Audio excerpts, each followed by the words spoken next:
और इसीलिए मैं यात्रा के अंदर आया हूं। मैं जब यहां आया हूं तब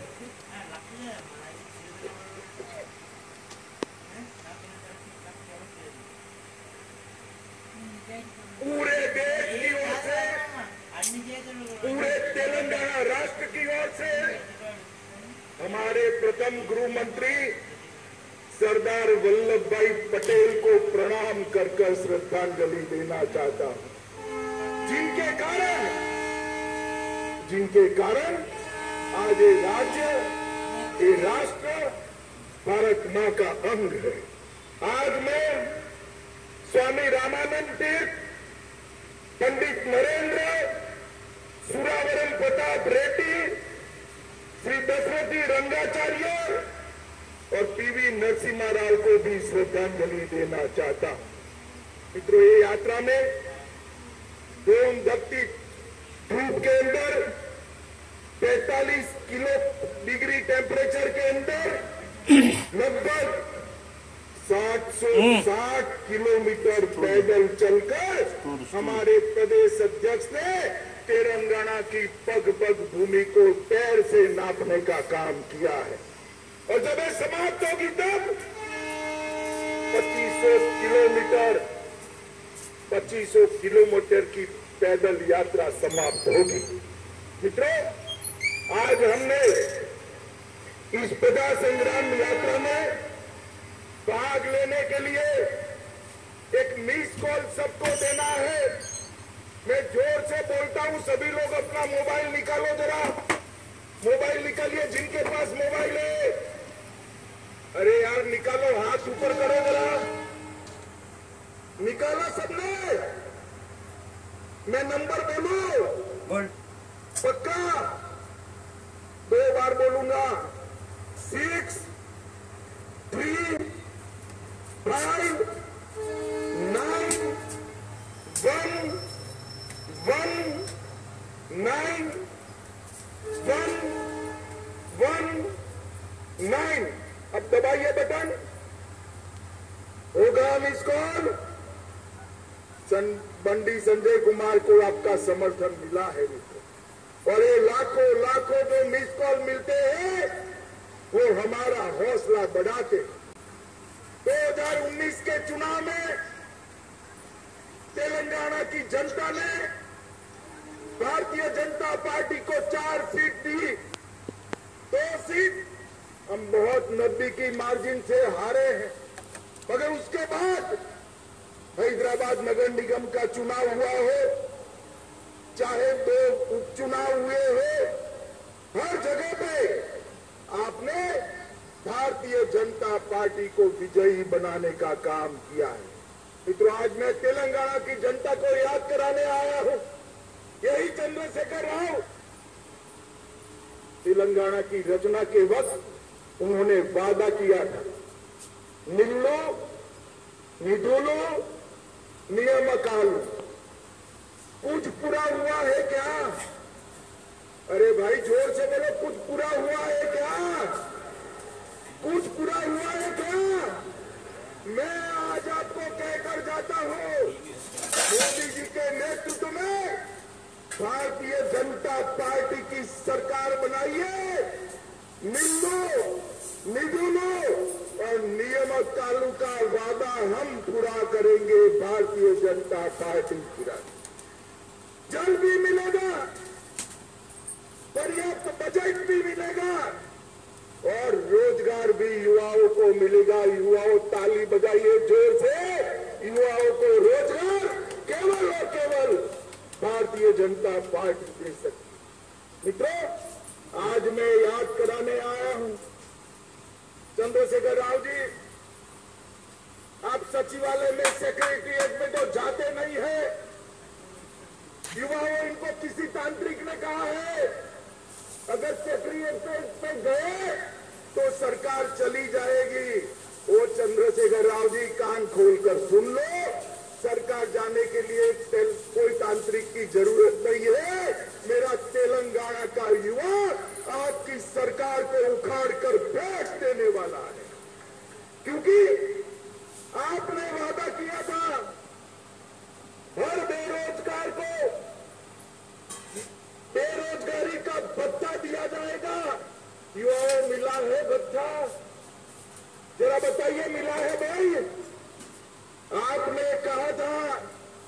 किसानों का कर्ज 1 लाख रुपए तक माफ करेंगे।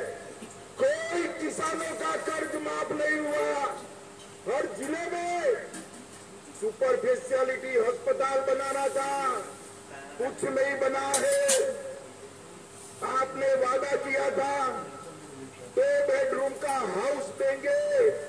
अरे 2 बेडरूम छोड़ो, प्रधानमंत्री हाउसिंग योजना को भी आप जमीन पर नहीं उतार पाए हो। आपने कहा था दलित भाइयों के लिए 50,000 करोड़ का बजट देंगे। चंद्रशेखर राव जी, कहाँ है वो बजट?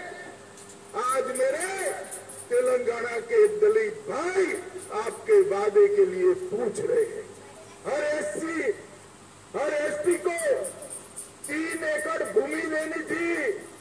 3 एकड़ क्या 30 सेंटीमीटर भूमि भी आपने नहीं दी है। आपका वादा आज आपको याद कराने के लिए मैं आया हूँ। इसी कल्याण के लिए, पिछड़ा वर्ग पेपर क्लास के लिए हर साल 1,000 करोड़ देना था। तेरा 100 करोड़ भी दिया हो तो अब हिसाब किताब कल की प्रेस कॉन्फ्रेंस में करिएगा।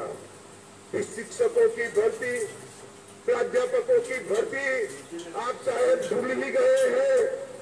हैदराबाद में 4 सुपर स्पेशलिटी अस्पताल बनाना था, वो भी नहीं बने। उल्टा उस्मानिया और गांधी अस्पताल की हालत आपने खस्ता हालत कर दी।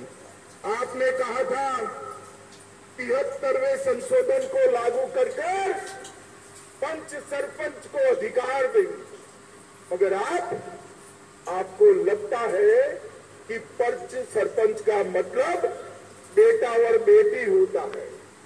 आपने आपके बेटे और बेटी को अधिकार दिया, पंच सरपंचों को अधिकार देने से आप भूल गए।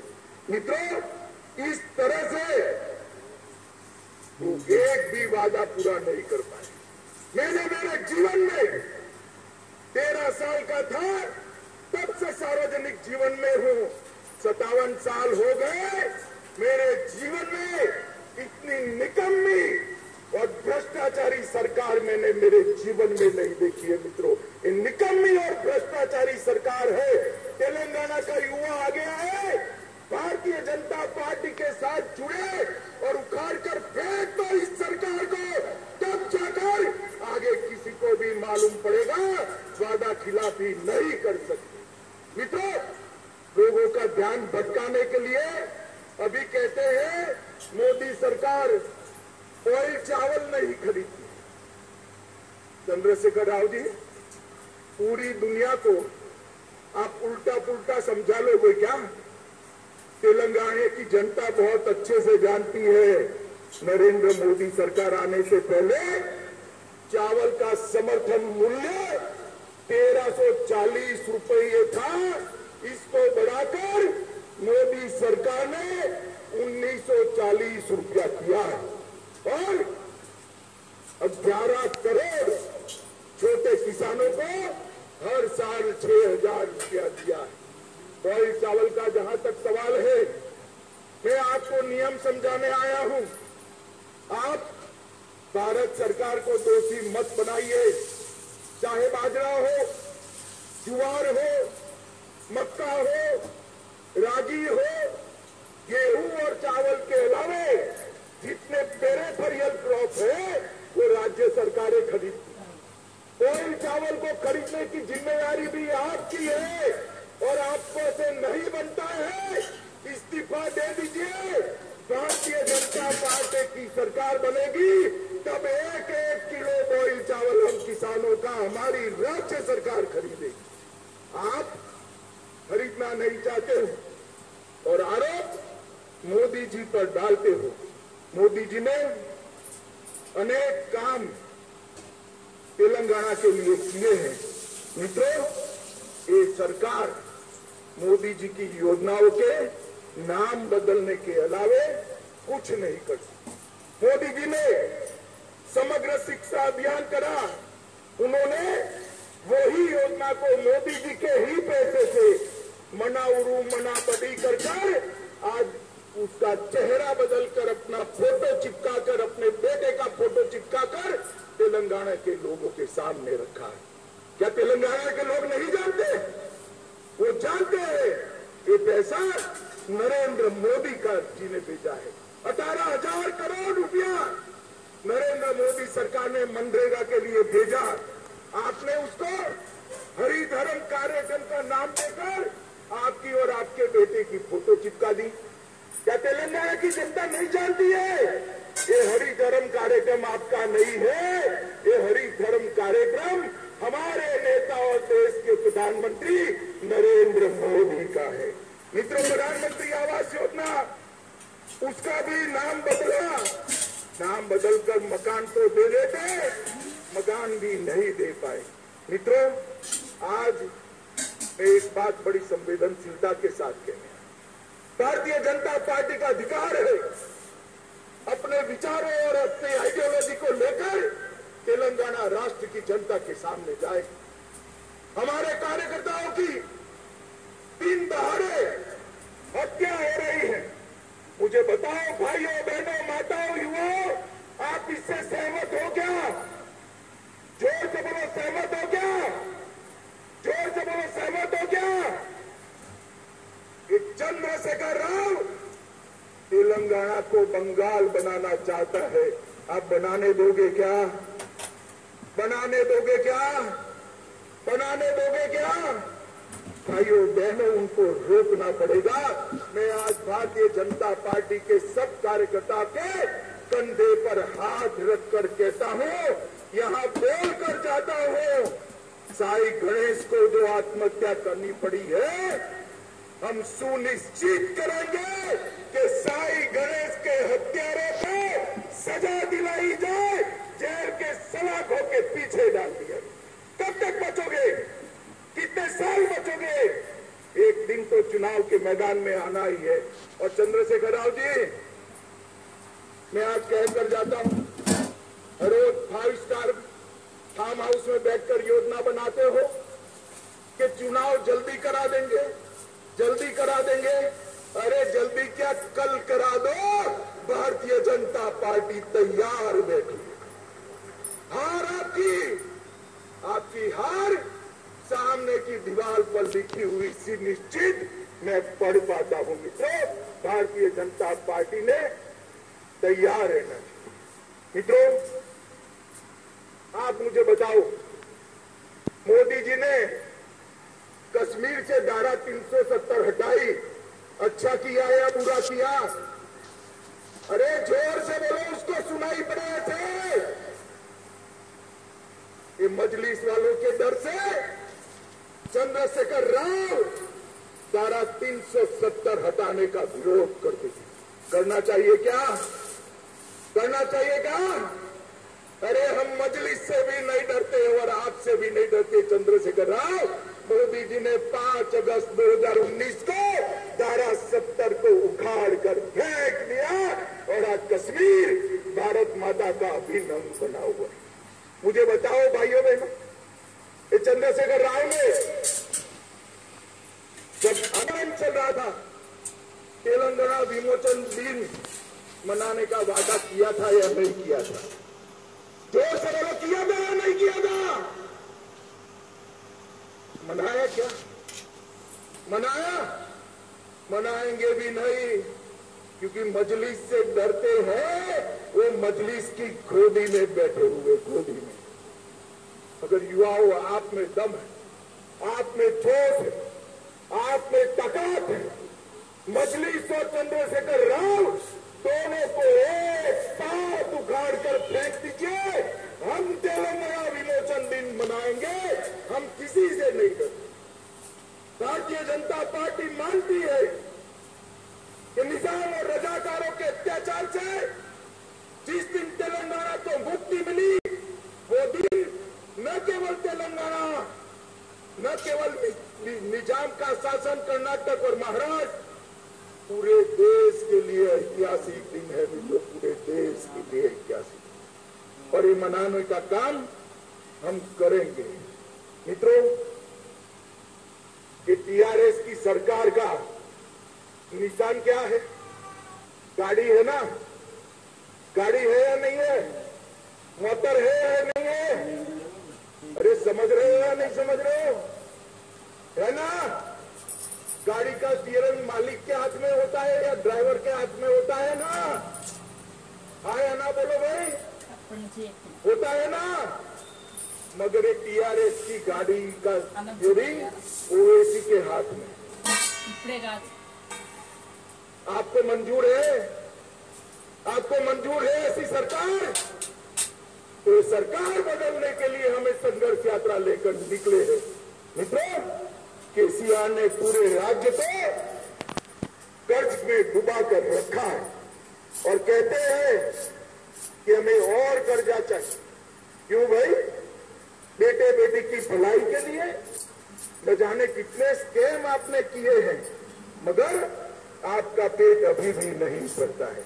मित्रों, मैं आपको बताने आया हूं, तेलंगाना सरकार ने ढेर सारी केंद्रीय योजनाओं को इंप्लीमेंट नहीं किया है। मोदी जी ने देश के 60 करोड़ गरीबों के लिए आयुष्मान भारत योजना की है, मगर तेलंगाना राज्य उसका 100% अमल नहीं करता है। मुझे बताओ, तेलंगाना राष्ट्र के आदिवासी गरीब पिछड़ क्लास के लोगों को 5 लाख तक का आयुष्मान भारत का स्वास्थ्य का फायदा मिलना चाहिए या नहीं मिलना चाहिए? जोर से बोलो। ये रोक कर बैठे प्रधानमंत्री फसल बीमा योजना, ये रोक कर बैठे प्रधानमंत्री आयुष्मान भारत योजना, ये रोक कर बैठे प्रधानमंत्री मातृवंदना योजना, ये रोक कर बैठे प्रधानमंत्री अन्न कल्याण योजना।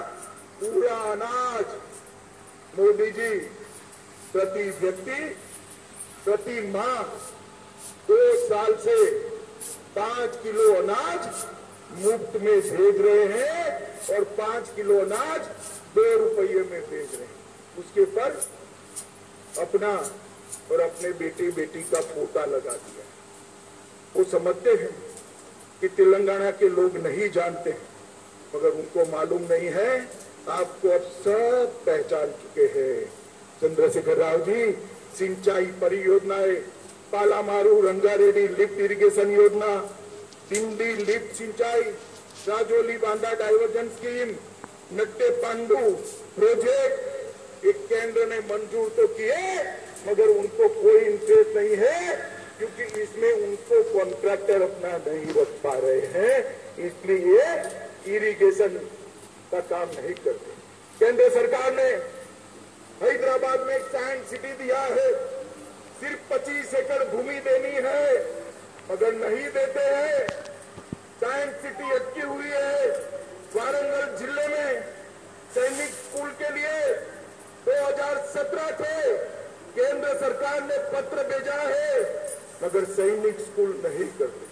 मित्रों, फिर भी कठिनाइयों के बावजूद भी मोदी जी ने 8 साल में तेलंगाना के विकास के लिए 2,52,202 करोड़ रुपया दिया है। मैं फिर से बोलता हूं, 2,52,202 करोड़ रुपये मोदी जी ने तेलंगाना के विकास के लिए। आप गुमराह मत करिए चंद्रशेखर राव जी, ये सूची मैं बंडी को देकर जाता हूं, कल वो प्रेस में ये पूरा लिस्ट आपको पढ़ने के लिए भेज देंगे। आने पाई का हिसाब है इसके अंदर, और मैं चैलेंज देकर जाता हूं, आपने क्या किया और हमने क्या दिया, इसका हिसाब तेलंगाना की जनता के सामने रखिएगा। रामागुंडम फर्टिलाइजर फैक्ट्री 6400 करोड़ रुपया मोदी जी ने दिया। राष्ट्रीय राजमार्गों को 5000 किलोमीटर क्रॉस करा दिया। 4 लेन फ्लाईओवर 187 करोड़ रुपया दिया। लगभग 8000 करोड़ से क्षेत्रीय रिंग रोड बनाया। प्रधानमंत्री ग्रामीण सड़क योजना के तहत गांव के 2300 किलोमीटर के 1700 करोड़ रुपए के खर्च से रोड बनाए। रेलवे में हमने 4200 करोड़ रुपया खर्च किया। और मिशन भगीरथ योजना के तहत 2500 करोड़ रुपया दिए। मित्रों, बहुत बड़ी सूची है, कल बंदी जी देंगे। मैं अंत में इतना ही कहना है मित्रों, आज मैं घोषणा कर जाता हूं कि भारतीय जनता पार्टी की एक सरकार चुनाव में बना दीजिए।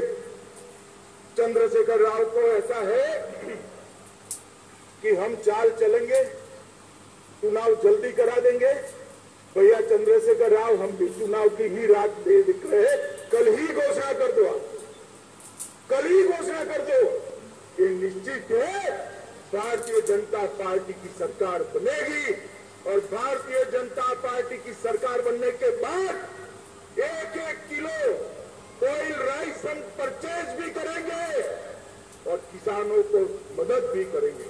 इसके साथ साथ जो धर्म के आधार पर माइनॉरिटी का रिजर्वेशन करा है, जिसके कारण SC, ST और OBC के रिजर्वेशन में कटौती आपने की है, हम माइनॉरिटी के रिजर्वेशन को समाप्त कर SC, ST और OBC के रिजर्वेशन को बढ़ा दें।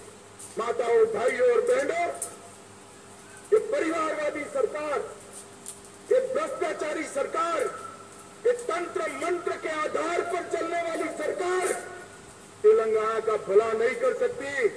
नरेंद्र मोदी जी, जिन्होंने पूरे देश के अंदर विकास की एक लहर फैलाई है, 8 साल के अंदर भारत का डंका पूरे विश्व के अंदर बजाने का काम हमारे नरेंद्र मोदी जी ने किया है, जिन्होंने भारत को सुरक्षित किया है, कोरोना के खिलाफ सफल लड़ाई लड़ी है, करोड़ों लोगों का टीकाकरण करा है, स्टार्टअप की शुरुआत की है, किसान, दलित और आदिवासियों के लिए, युवाओं के लिए ढेर सारे कार्यक्रम ले आए हैं।